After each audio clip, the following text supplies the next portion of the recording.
जी, अस्सलाम वालेकुम। उम्मीद है कि आप तमाम दोस्त खैरियत से होंगे और आज का दिन भी ट्रेडिंग के हवाले से अच्छा गुज़रा होगा। मार्केट में आज अच्छा दिन था। वॉल्यूम के हवाले से भी अगर थोड़ी-सी बात करें, बेहतर थे। मार्केट का जो ट्रेंड है फ़िलहाल, वो तो हमें पॉज़िटिव नज़र आ रहा है। लेकिन मार्केट में जो बनती हुई स्पाइक्स हैं, उसकी वजह से बाज़-औक़ात जो है वो दौरान ट्रेडिंग भी और ख़ास तौर पर जो इन्वेस्टर हज़रात हैं, वो भी थोड़ा-सा परेशानी का शिकार हो जाते हैं। लेकिन सूरत-ए-हाल जो है वो फ़िलहाल जो है वो अप ट्रेंड में है। ये मैं सिर्फ़ छोटे टाइम फ्रेम पर बात कर रहा हूँ। अगर हम बड़े टाइम फ्रेम की बात करेंगे तो मार्केट अभी तक अपने साइडवेज़ के बैरियर को ब्रेक करने में नाकाम रही है। और ये जो साइडवेज़ का जो बैरियर है, ये उसी सूरत में ब्रेक होगा कि हमें उसी तरह के वॉल्यूम्स नज़र आएँ जो कि हमें दिसंबर 2024 के अंदर नज़र आए थे। अगर वो बड़े वॉल्यूम दोबारा से मार्केट में आते हैं, तो फिर इंशाल्लाह जो बैरियर ब्रेक होगा, उसके बाद कोई बड़ा हाई जो है वो हमें देखने को मिल सकता है। लेकिन अभी तक की जो मार्केट की सिचुएशन है, वो ये है कि किसी भी सेक्टर के अंदर कंटिन्यूटी नहीं बन रही। अगर एक दिन आपका बैंकिंग सेक्टर परफ़ॉर्म करता है, तो बाकी सेक्टर परफ़ॉर्म नहीं करते और बाकी सेक्टर में या बैंकिंग सेक्टर में भी जो सिचुएशन है, वो सिलेक्टिव है। तो सिलेक्टिव सिचुएशन की बुनियाद पर जो ट्रेडिंग हो रही है या जो नया ट्रेडर या इन्वेस्टर मार्केट में आ रहा है, वो शायद उतना कॉन्फिडेंस लेकर नहीं आ रहा, जितना कि उसको पहले था। तो सूरत-ए-हाल जो है वो फ़िलहाल अगर जैसे ही प्रॉफ़िट मिले, अगर आप प्रॉफ़िट टेकिंग करें, तो यकीनन वो ज़्यादा बेहतर है एज़ कम्पेयर टू कि आप कुछ बहुत बड़ा सोचने की कोशिश करें। लेकिन अपनी-अपनी स्ट्रैटेजी के मुताबिक जो काम कर रहे हैं लोग, कि अगर इन्वेस्टर हैं तो वो डिप पर बाय कर रहे हैं, अगर वो ट्रेडर हैं तो वो ट्रेंड के साथ चलने की कोशिश कर रहे हैं। हमारी सिचुएशन चूँकि ट्रेडिंग पॉइंट ऑफ व्यू से भी है और हम इन्वेस्टमेंट का भी हमने एक ग्रुप जो है वो शुरू किया है, तो अब हम मार्केट को दोनों अंदाज़ में जो है वो देखने की कोशिश कर रहे हैं। सिर्फ 45-46 पॉइंट्स जो हैं वो आज मार्केट ऐड कर पाई। हाई तो मार्केट ने आज अच्छा बनाया था 1,19,000 का, लेकिन उसके बाद सेलिंग प्रेशर ख़ास तौर पर बैंकिंग सेक्टर में यूबीएल जो है, चूँकि गुज़िश्ता चंद दिनों से यूबीएल इंडेक्स को सहारा दिए हुए था, तो वो सहारा जब गायब हुआ बैंकिंग सेक्टर का तो मार्केट में से पॉइंट्स निकल गए। सर्किट ब्रेकर की बात करें, तो माशाल्लाह से आज जो है वो 16 कंपनीज़ अपर कैप हैं। हमारे हाथ आज क्या-क्या आया, ये थोड़ा-सा देख लें। एएनएल अ, हमारे पास स्विंग ट्रेड के अंदर हमारी रिकमेंडेशन थी, ये आज अपर कैप हुआ। एफसीईपीएल जो है, ये हमारे डे का जो ग्रुप है डे ट्रेडिंग का, उसमें ये कैप हो गया। तीसरा भी एक हमारा एक शेयर आज कैप हुआ, सिक्योर लॉजिस्टिक का जो एसएलजीएल है, लेकिन उसके बाद जो है वो उसका जो लॉक है वो ओपन हो गया। अब देखिए यहाँ पर मैं एसएलजीएल की बात करने लगा था। हमने जिस वक़्त एसएलजीएल बाय किया वो अच्छा परफ़ॉर्म कर गया, वो अपर कैप से अभी थोड़ा-सा नीचे था, तो मैंने ग्रुप के अंदर मैसेज किया कि must sell some quantity at lock, upper cap पर आपने कुछ ना कुछ ज़रूर सेल करना है। क्यों? इसलिए कि अगर आप ट्रेडर हैं, तो आपको मेंटली तौर पर तैयार रहना होगा कि किसी भी वक़्त, किसी भी शेयर के अंदर सेलिंग प्रेशर आ सकता है। तो अगर आपकी वो प्लानिंग नहीं होगी, तो यकीनन जो आपने वो प्रॉफ़िट कमाया होगा, वो दोबारा से मार्केट जो है वो वापस ले जाएगी। तो यकीनन दोस्तों ने जो है वो अपर कैप पर प्रॉफ़िट टेकिंग की, तो उसका फ़ायदा ये हुआ कि चलें 2-3% जो है वो आपको एक्स्ट्रा मिल गया। तो छोटे-छोटे प्रॉफ़िट्स जो हैं, अगर वो हम लेते रहें मार्केट से, तो यकीनन एक अच्छा प्रॉफ़िट लेने में हम कामयाब हो सकते हैं। लेकिन इसका ये कतई मतलब नहीं है कि 3 हमारे शेयर्स आज अपर कैप हो गए, बाकी शेयर्स में भी हमने प्रॉफ़िट टेकिंग की, तो स्टॉप लॉस कोई नहीं हिट हुआ। ऐसा नहीं होता। ये चीज़ आप ज़रूर ज़हन में रखिएगा। अगर आप ट्रेडर हैं और आप स्टॉप लॉस की पॉलिसी को फ़ॉलो नहीं कर रहे, हम चूँकि करते हैं, हमारा स्टॉप लॉस हिट हो जाता है, हम साइड पे हो जाते हैं। हाँ, अगर वही शेयर दोबारा रिकवर करने की कोशिश करता है, तो हम उसमें बाय बैक भी करते हैं। तो आज ये 3 अपर कैप भी मिले, लेकिन बताने का मकसद ये था कि स्टॉप लॉस का हिट होना भी साथ-साथ चल रहा होता है। आगे चलते हैं। लोअर कैप की बात करें तो लोअर कैप में कोई काबिल-ज़िक्र कंपनी नहीं है। ओवरऑल देखें अगेन कल भी जो था वो जिस वक़्त मैंने बैंकिंग सेक्टर को डिस्कस किया था, तो मैंने आइडेंटिफ़ाई किया था कि पूरा का पूरा सेक्टर परफ़ॉर्म नहीं कर रहा।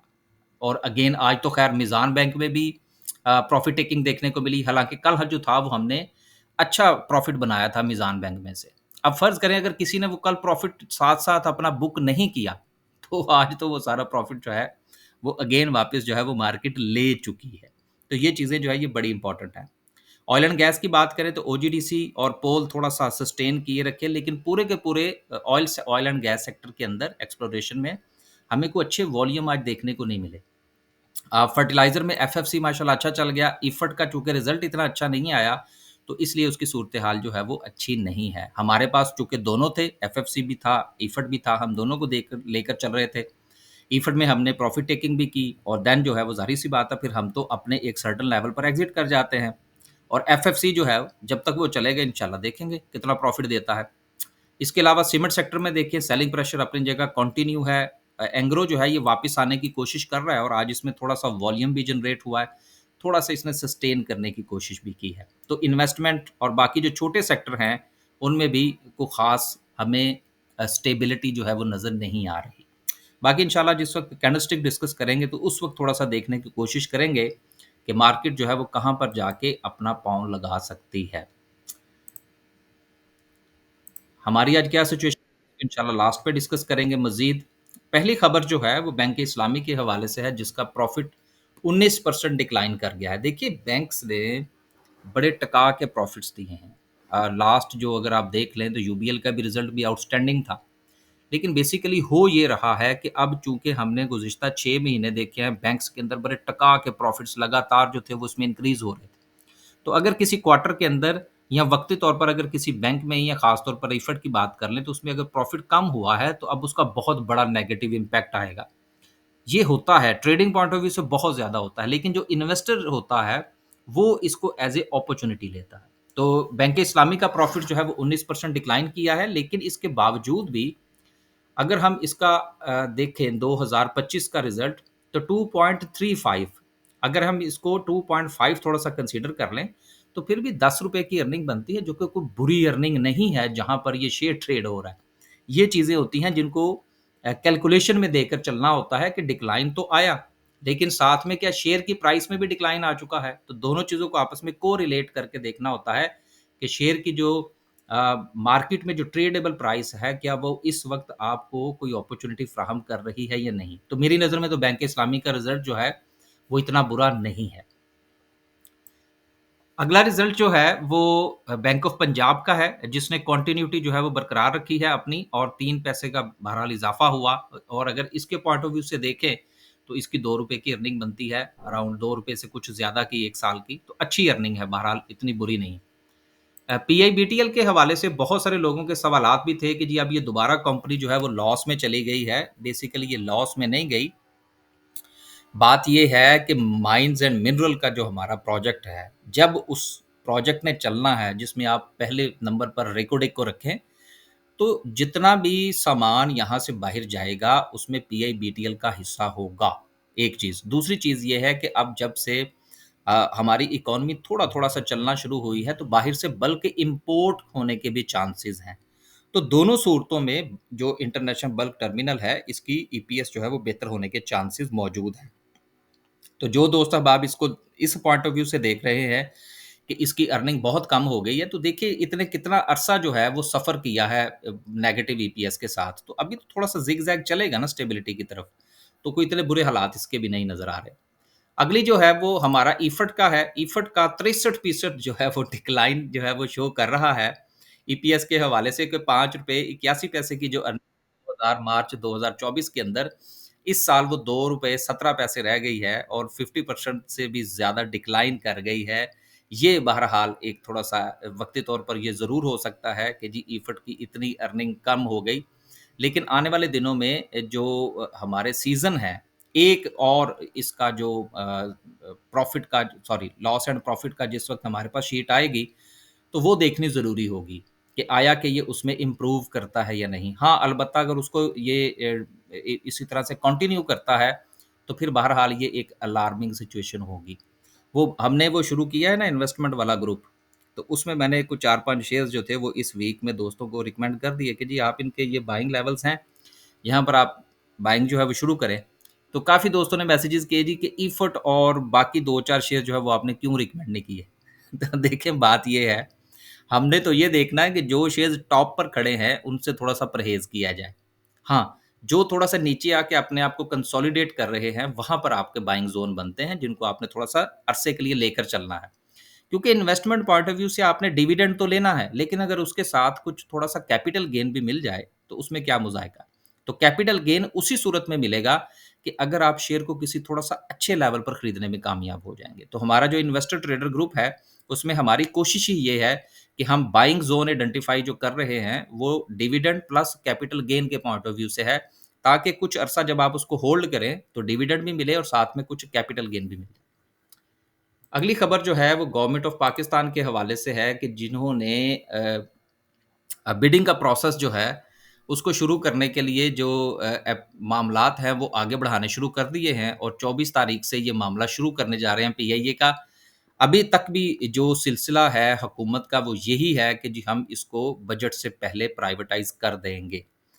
कर दें तो बड़ी अच्छी बात है, लेकिन फ़िलहाल जो हमारे पास खबरें हैं वो ये हैं कि शायद ये मामला बजट से बाद तक जो है वो लिंगर ऑन हो सकता है। लेकिन अगर हुकूमत ये कह रही है और जितनी तेज़ी से ये काम कर रहे हैं, अगर ये मामला प्राइवेटाइज़ की तरफ चला जाता है तो यकीनन इसकी शेयर की प्राइस के ऊपर बड़ा पॉज़िटिव इम्पैक्ट आएगा। तो जिनके पास है वो अपना यकीनन इस हवाले से कुछ आइडेंटिफ़ाई करें कि कहाँ से एग्ज़िट लिया जा सकता है। अगली खबर जो है वो पाकिस्तान की इन्फ्लेशन के हवाले से है जो कि 60 साल की जो है वो कम से कम तरीन सतह पर आ चुकी है। अब यहाँ पर बहुत सारे लोग जो हैं वो इस खबर के साथ इख्तलाफ करेंगे कि जी महँगाई तो जो है वो तो आसमानों पर छू रही है। तो बेसिकली ये महँगाई की शरह जो महँगाई की में इज़ाफ़े की जो शरह है उसमें कमी वाक़या हुई है। महँगाई का पहिया अपनी जो है वो रफ़्तार से चल रहा है। महँगाई अपनी जगह मौजूद है, लेकिन उसमें जो बढ़ने की जो शरह थी, अब वो काफ़ी हद तक रुक चुकी है। तो इससे हमें मैंने अभी गुज़िश्ता चंद दिनों की जो वीडियो में मैं मुसलसल एक बात की तरफ इशारा कर रहा हूँ कि हमारी जो सेल्स हैं, कंज़्यूमेबल गुड्स की और यूज़ेबल गुड्स की, उसमें इज़ाफ़े की तवक्को है। जिसमें हमारे फ्रिज हैं, एयर कंडीशनर्स हैं, मोटरसाइकिल्स हैं, गाड़ियाँ हैं, इन तमाम की सेल्स में इज़ाफ़ा मुतवक्को है। तो जो कंपनियाँ ये चीज़ें बनाती हैं, यकीनन उनकी जो प्रॉफ़िटेबिलिटी है, उसमें इज़ाफ़ा हो सकता है। उन शेयर्स के ऊपर नज़र रखने की ज़रूरत है, चाहे आप डिविडेंड पॉइंट ऑफ व्यू से देख रहे हों या कि आप ट्रेडिंग पॉइंट ऑफ व्यू से। आखिर में अगेन जो है हमारी सिचुएशन क्या रही उससे पहले मैं चूँकि पाकिस्तान आ चुका हूँ 2 दिन हो गए हैं और ये एक सेमिनार है जिसमें मुझे दावतनामा दिया गया है। इंशाल्लाह इसको मैं अटेंड करूँगा। यहाँ पर छोटा-सा लेक्चर भी है मेरा यूनिवर्सिटी ऑफ सेंट्रल पंजाब। इनका जो फैसलाबाद वाला कैंपस है वहाँ पर है। तो इंशाल्लाह वहाँ पर जो भी दोस्त होंगे उनसे मुलाकात होगी। अगर किसी ने अटेंड करना है तो वो डायरेक्ट इन्हीं से राब्ता करके पूछ सकता है कि अगर वो उनके पास अगर कोई अवेलेबिलिटी हो तो देन आप जॉइन कर सकते हैं। मेरे पास डायरेक्ट इसकी कोई एक्सेस जो है वो नहीं है कि जिसमें मैं किसी को कोई इन्विटेशन दे सकूँ। तो मैं आया ही इसी वजह से है, तो कुछ एक तो ये काम था, कुछ 1-2 और काम थे, वो इंशाल्लाह निपटाएँगे। तो ये है जी एक छोटा-सा इन्विटेशन है मेरे लिए, जो कि मैंने आपके साथ शेयर कर दिया है। इसके अलावा हमारी जो सिचुएशन रही आज माशाल्लाह से वो क्या रही वो थोड़ा-सा मज़ीद आपके साथ दोबारा से डिस्कस कर दें। इफर्ट अब देखिए सुबह हमने 187 पे कुछ क्वांटिटी बेची देन हम जो है वो इसकी तरफ देखते रहे कि क्या करता है ये क्योंकि जो इंडेक्स है वो किसी भी वक़्त आपको वहाँ से प्रॉफ़िट टेकिंग जो है अगर आप नहीं करेंगे तो वो प्रॉफ़िट टेकिंग आपकी जो है वो वापस जो है वो डिसॉल्व हो जाएगी। वो मार्केट जो है वो दोबारा से जज़ब कर जाएगी आपके प्रॉफ़िट को। एफएफसी 347 अभी देखेंगे मज़ीद क्या सिचुएशन है। एएनएल कैप हुआ, हमारा स्विंग ट्रेड का था। अभी मज़ीद देखेंगे क्या करना है। एसएलजीएल कैप हो गया जिसकी कि अभी मैंने आपको स्टोरी सुनाई। एफसीईपीएल कैप हो गया। ये वो तमाम हैं जिसके हवाले से कि मैंने आप पहले ही आपको बता चुका हूँ। इस वक़्त 3 ग्रुप्स हैं जो कि हमारे एक्टिव हैं। एक डे का ग्रुप है जिसमें अगर आप समझते हैं कि आप रोज़ाना की बुनियाद पर ट्रेड करना चाहते हैं, स्क्रीन के आगे बैठ सकते हैं, तो यकीनन डे का ग्रुप जॉइन कर सकते हैं। दूसरा जो है वो स्विंग ट्रेड का ग्रुप है जिसमें जो कॉल्स हैं वो मार्केट की क्लोजिंग के बाद दी जाती हैं। यकीनन स्विंग के हवाले से जो मामलात हैं वो थोड़े से स्लो होते हैं, उतनी फ्रीक्वेंट कॉल्स नहीं होती, लेकिन वो उन लोगों के लिए है जो कि ज़्यादातर स्क्रीन के आगे नहीं बैठ सकते। और तीसरा ग्रुप जो है वो इन्वेस्टर प्लस ट्रेडर का ग्रुप है कि जिसमें हमारी कोशिश ये है कि इन्वेस्टमेंट वाले शेयर्स जो हैं वो रिकमेंड किए जाएँ, अच्छे लेवल पर रिकमेंड किए जाएँ, ताकि डिविडेंड के साथ-साथ थोड़ा-सा कैपिटल गेन भी हासिल किया जाए। इसके अलावा अगर आप पोर्टफोलियो डिस्कस करना चाहते हैं या स्टॉक मार्केट में अकाउंट ओपन करवाना चाहते हैं, तो इन दोनों में से किसी भी नंबर पर राब्ता फ़रमाइए और इन्फॉर्मेशन ले लीजिए। आखिर में डिस्कस करते हैं जी आज की कैंडल को। कैंडल में सबसे पहली चीज़ तो ये है कि इस वक़्त छोटे टाइम फ्रेम के ऊपर अगर आप देखें तो मार्केट का जो ट्रेंड है वो अभी पॉज़िटिव चल रहा है। अभी मार्केट के ट्रेंड के अंदर जो है वो नेगेटिविटी हमें नज़र नहीं आ रही। लेकिन ये जो स्पाइक्स बनती हैं, ये स्पाइक्स बाज़ औक़ात उन सेक्टर्स के अंदर बन जाती हैं कि जहाँ पर आपकी पोज़ीशन होती है। तो वहाँ पर आपकी अगर प्लानिंग नहीं होगी, तो ये जो स्पाइक बनेगी, सेलिंग प्रेशर की जो स्पाइक बनेगी, ये आपका प्रॉफ़िट सारा का सारा खा जाएगी, जो कि आज भी लोगों के साथ हुआ। इस वक़्त जो सिचुएशन है मार्केट की, उसमें मार्केट अपना एक साइकोलॉजिकल लेवल जो कि 1,18,750 का था, 725 और 750 का जो ज़ोन था, उसको ब्रेक करके उसने नीचे क्लोजिंग दी है। लिहाज़ा कल जो है ये सेलिंग प्रेशर कंटिन्यू रह सकता है। लेकिन मार्केट की जो नेक्स्ट सपोर्ट थी 1,18,000 वाली, उसको मार्केट ने रिस्पेक्ट किया है। तो इस वक़्त मार्केट 2 अपने ज़ोन के दरमियान में है। सो राइट एट द मोमेंट जो है, सुबह के वक़्त मार्केट अगर अपनी इस रेजिस्टेंस को ब्रेक करती है, तो देन मार्केट में ट्रेड बनती है। अदरवाइज़ चूँकि अगर मार्केट ने अपनी सपोर्ट को ब्रेक किया, जो कि 1,18,000 वाली है, तो मार्केट में एक बड़ा डिक्लाइन भी देखने को मिल सकता है। तो इसलिए कल का जो दिन होगा again trading point of view से वो वेट एंड वॉच और क्विक डिसीजन वाला होगा कि आपने जो भी डिसीजन करना है, जहाँ पर आपको प्रॉफ़िट मिले उसको उसी वक़्त फ़ौरी तौर पर बुक करने की ज़रूरत है। जिस तरह से स्पाइक्स बन रही हैं और आखिरी अगर आप तकरीबन कोई 1 घंटे में देखें तो मार्केट में अच्छा खासा सेलिंग प्रेशर हमें देखने को मिला है और इसमें बैंकिंग सेक्टर लीड कर रहा है। और जो इंडेक्स में पॉइंट्स डाले थे, वो भी बैंकिंग सेक्टर ने डाले थे। उसके अलावा तो मार्केट इतनी ख़ास चली नहीं गुज़िश्ता चंद दिनों में। तो इसलिए जी इस चीज़ के ऊपर बड़ा नज़र रखने की ज़रूरत है कि ये ना हो कि जो शेयर आपके पास मौजूद हैं, वो मज़ीद नीचे चले जाएँ और जो प्रॉफ़िट है, उनमें से प्रॉफ़िट निकल जाए। तो इन चीज़ों के ऊपर नज़र रखना ज़रूरी है अगर आप ट्रेडर हैं। अगर इन्वेस्टर हैं, तो नए लेवल्स नए जो बाइंग ज़ोन हैं, उनको आइडेंटिफ़ाई कीजिए और मज़ीद बाइंग की कोशिश जारी रखिए।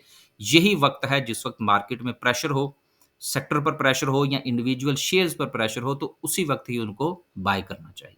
इजाज़त दीजिए जी, अल्लाह हाफ़िज़।